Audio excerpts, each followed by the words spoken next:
Love the accountability by Mike. I love the accountability by the guys around him. We didn't play well enough around him. We didn't play well enough for him. We didn't give him the help that was required in order to go out there and win that football game from a special team standpoint or offensive standpoint. Played decent when it came to defense. After that first drive, after they went down, was able to score on that big time 4th and 3 where they got the rub route and be able to hit that play. But, other than that, man, it's great to go watch the tape. It's great to go make those corrections, and it's great to find some real solutions for our guys to go play better. Yeah, Coach, after that film review, what were some of the themes that were throughout that you all have to address on the practice field moving forward? It's hard to say the practice field. I'd love to be able to come here and tell you that we didn't have a good practice last week. I would love to be able to say that, and that was the reason. But I don't think that was the reason. I thought we practiced really well. I thought we practiced hard. Obviously there's things that come out of this game and say, hey, let's do a couple of different things. Let's do some more competitive things. Let's get these guys going. Let's find the ways to make this environment a little more juicy for us. But those are some of the things you always want to do. Those are some of the things you do every single week. But really the real issues were within the game. It was really our energy. It was really our execution. It was really us going out, doing the things that we did in practice and taking that to the field and actually making it go. The first couple of weeks of the season, we got a chance to see examples of that all over the place, whether it was running the football in the Minnesota game or the first game versus Tampa, being able to go execute and get some gotta-have-it moments and make it really tight for us. We did not do that this week. This is one of those games where it's okay to have bad plays, but it's not okay to have bad days, and we had a bad day. The equity rule with regards to the headsets, I hate I even brought that up because I don't want to make that an issue.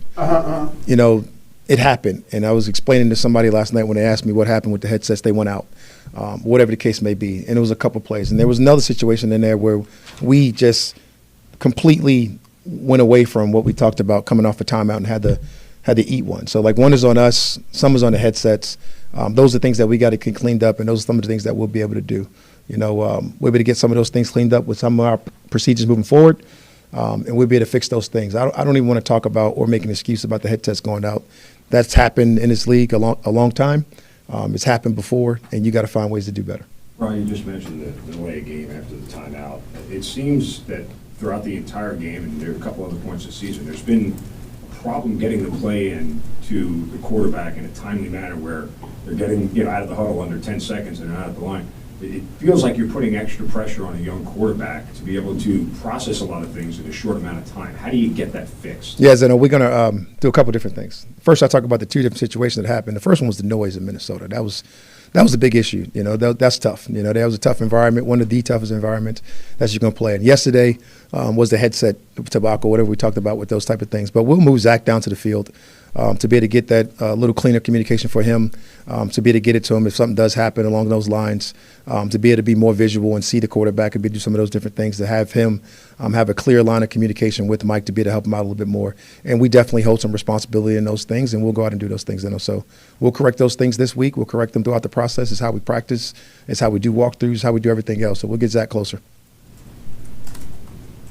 Are there other ways that Zach can kind of help Mike maybe get in a better rhythm in some of these games? It just felt like he was a little bit off, and it almost felt like he started to get, I don't know, this is just my sense, that he was kind of getting frustrated as the game went on, and there was just not really he was off. He was off. I don't want to take away the fact that he did not play well, but there are definitely ways to get him going.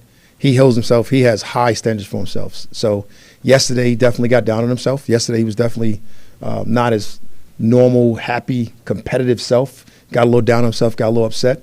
And there's different ways that we can help him bring him back. And there's other people on our team that can bring him back. And, he has a C in his chest for a reason, because he's going to walk down the sideline and bring us back together for him. But, that's a lot of stress on a young quarterback. And we can help him do some of those things. And without a doubt, we'll do those things moving forward to get him ready to go. Raheem, some of those things you're talking about, unfortunately having experienced something like what Michael did yesterday. How much do you get the other guys to double down on, let's make sure we're running routes with a sense of urgency. Let's make sure we're not covering ourselves up. Let's make sure our depths are correct. Let's double down on our effort to help him do his job. There's no doubt about it. You double down on that stuff with your wideouts. That's the group that Mike's going to lean on the most, right? And I think that group, for a couple different reasons, they're highly accountable. You got some stand-up guys in that room, whether you're talking about Drake, you're talking about Mooney, you're talking about those guys that lead that room. They'll be able to go out and figure out what he needs, how he needs it, and when he needs it, and be able to give it to him. and we'll require those things to go on, and Mike will require those things to go on, and you further branch that communication to try to leap that thing ahead so you can have that kind of communication that you have with those veteran quarterbacks. Being a young quarterback, you don't want to make those excuses. But you want to have the ability to go out there and try to foster that relationship and get those guys going a little bit faster. Those things have been going around a little bit. You've seen Kyle Pitts get better. You've seen Kyle Pitts be able to foster that relationship. And now we need to do that across the board even a little bit more. I want to stay with Zach for a second. You got a 20-game sample size of him as a play caller now from last year to this year. When you have the level of kind of dramatic swings, I don't even want to call it inconsistency. I think that's unfair because it varies from opponent to opponent. Sure. You have a great offensive game one week, and then you just zero the next. I mean, we saw it a couple times last year. You had the great game against Tampa Bay on the night game, and a week or two later, it doesn't show up. How do you diagnose the dramatic difference between the two of them? I don't want to put it all at the feet because it is a team effort of the offensive coordinator, but it's easy in our position to sit here and say, what is the OC doing? What's the game plan that Sure. looks so dramatically different? The league is different. The league is tough. Every week's different. Every week, different game plan, and how you run how you run through your team. Like we've been running our team through the run game a bunch this year. Other than what we wanted to do in that Tampa game. That's why it was so much disappointment in what happened in the Tampa game.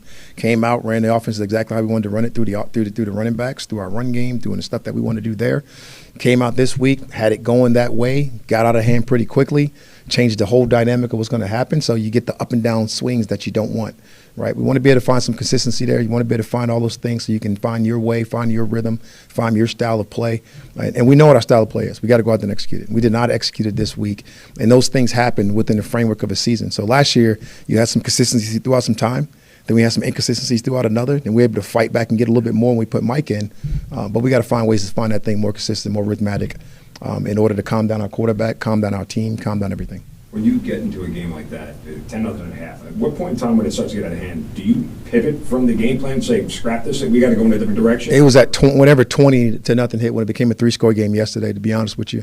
Went to that 3-score game, and you knew I'm not in the mood for dying slow. So, man, we got to be more aggressive. We got to go for some of these fourth downs. And the analytics better than anybody. That thing's saying go for it at 4th and 8, 4th and 9. And we're prepared to, no matter where you're at in the field. And we went for it a couple times on 4th and manageables, which we could have had, that we did not get, that you want back. And you want to be able to have those things in order to give you a chance to get back in the game. And I think I was just asked, I don't even know, radio show, maybe it was Arch, but, how do you turn those tides when it's going that way? You make a couple of those fourth downs, you go down, you score, you get the ball back, and you stay that consistent rhythm throughout the course of the game, and you find your way back into it. And we were not able to do that yesterday. Do you find, Raheem, I wondered at some point down there where you just take some shots down the field? I know you're getting a lot of umbrella coverage and they're trying to keep everything in front of them. You had a couple of routes, you had a couple of 3-1 sets where you had guys that were singled down Sure. the field. You kind of tell Mike, hey, you know what? Let's just go take some shots as opposed to reading it out. He uncharacteristically missed them yesterday. We missed a couple of shots. We had a couple of people down the field and a couple of opportunities. Don't want to say that would have changed the game. I don't want to disrespect the Panthers, but it would have changed the game. We had an opportunity to make some changes right there, especially early, and some of the opportunities that we had. That's why is we talk about Mike, but we talk about the accountability from everybody else being in the right spot at all times. And we're a team that we're not going to run from that. We're going to run for that controversy. We're going to say what happened, what went wrong, and be able to go address it with each other. I got a bunch of young men on this football team that love that. They breathe that way. They want to be that way. Whether you're talking about Bijan, you're talking about Drake, you're talking about Pitch, you're talking about Mike, all these guys. Mooney, you can go on and on. That whole front line, after the first game. And a bunch of guys on defense as well. So we got a bunch of guys we can speak that very, very candidly to. You guys take the shutout personally? I'm sorry, say it again? You take the shutout personally? You take 30-3 versus 30-0? That's what I'm saying. I'm not in the mood to die slow, right? We probably could have punted a few times there and kept that thing to 17 and whatever, and lost it and felt better. But no, for us, man, you got to go try to win. And that was the whole mindset, obviously you take any loss personal. And that was one of those moments where you take it personal and you got to find a way to go get your next win. You can't wait to get back on the practice field to get your next win. You've said a few times now that Mike has already taken accountability. In what ways have you seen that? Mike is a stand-up guy. Mike, right away after the game, immediately upon seeing him, with his guys, right away, taking accountability on what he needs to do better and how he can do it better. obviously he's going to go look at the tape. He's really hard on himself. He's really critical on himself. You know, his coaches don't sugarcoat it. You know, he doesn't sugarcoat it. You know, he does it in the best ways possible that you want to have a young player do it. You know, and watching him today with his team, because you know everybody's watching. You're the quarterback. Watching him today with his team, be able to handle those things is great. Was there anything you felt like in watching the film after you were unprepared for that the Panthers did? No, they're a team that we know very well, you know, and it's hard to say that. They executed better than we executed. You know, there's always going to be a play. There's always going to be the sneaky zero to hit you in the early of the game. That's not new, but unexpected at that moment, and you get the ball out. You want to get the ball out, get the completion, but we didn't. We did do it versus the Bucs. We didn't do it this game.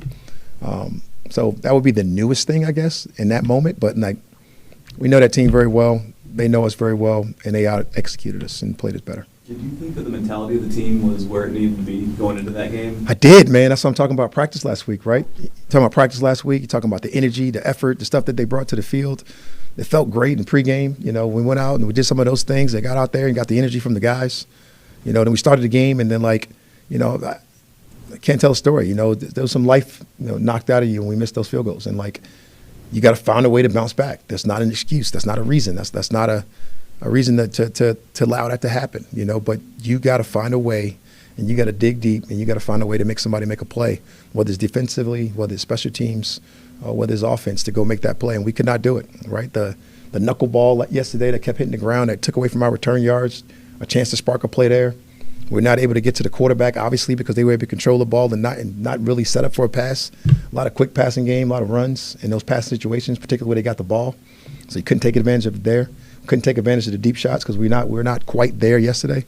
It was just a bad day for us. It was all around. And you got to own it. You got to step up and you got to own that. You got to accept it. And you got to take full accountability for it.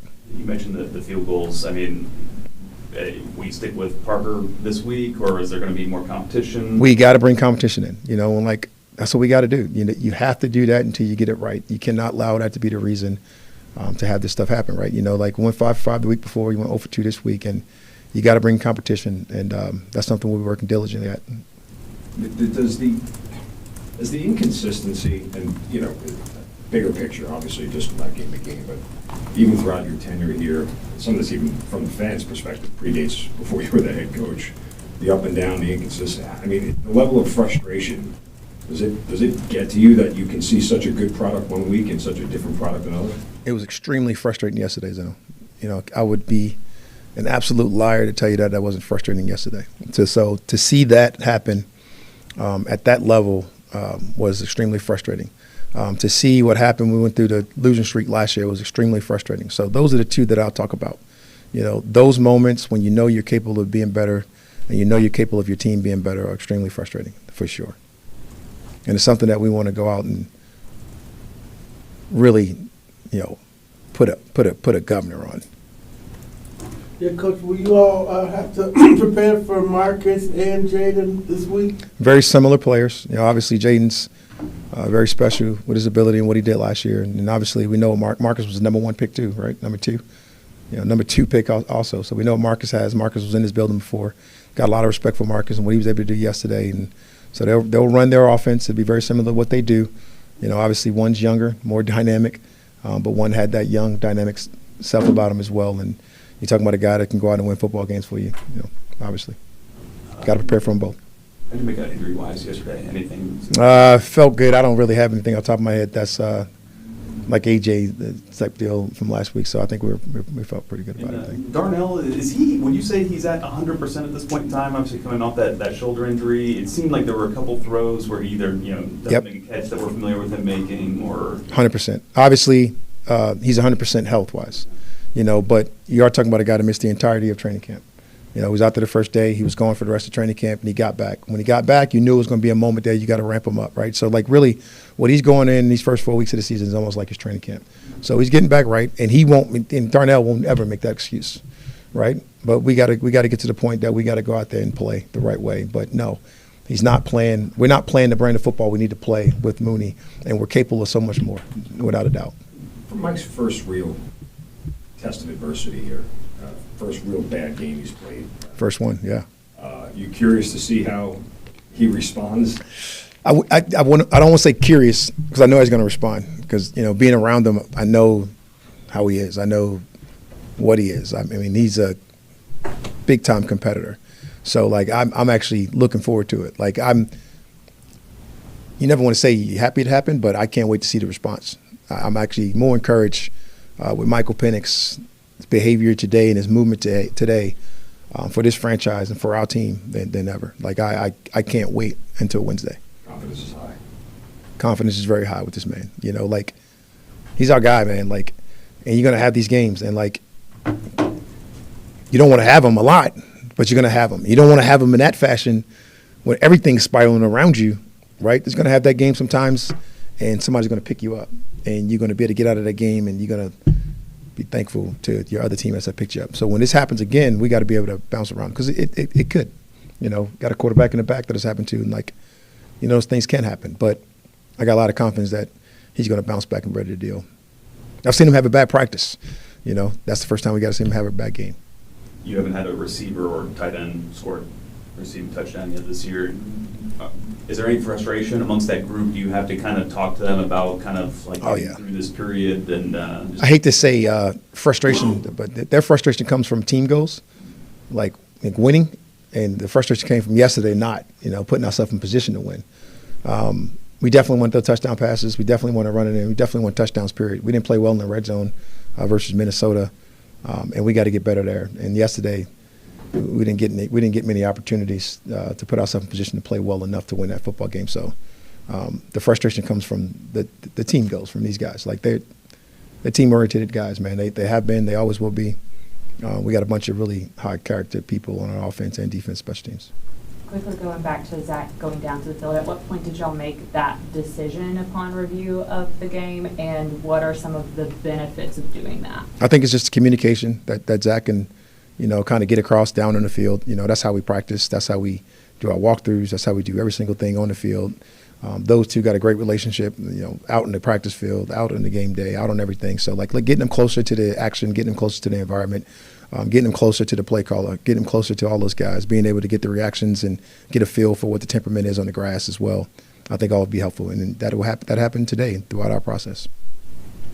Thanks, y'all. One more question. Go ahead. Bobby Wagner being a downhill force on the Washington defense, one of the great linebackers in the last decade. We played him last year. You know, obviously Bobby and Luvu. You know, I think both of those guys, you know, being downhill forces on that defense, they both have played very well. They've both been extremely dominant at what they've been able to do, especially with their pass rush stuff. I think Bobby had 2 sacks yesterday. You know, obviously we know Bobby well. We know Luvu well. We know his defense well. And, like, there's stuff you got to be ready to deal with.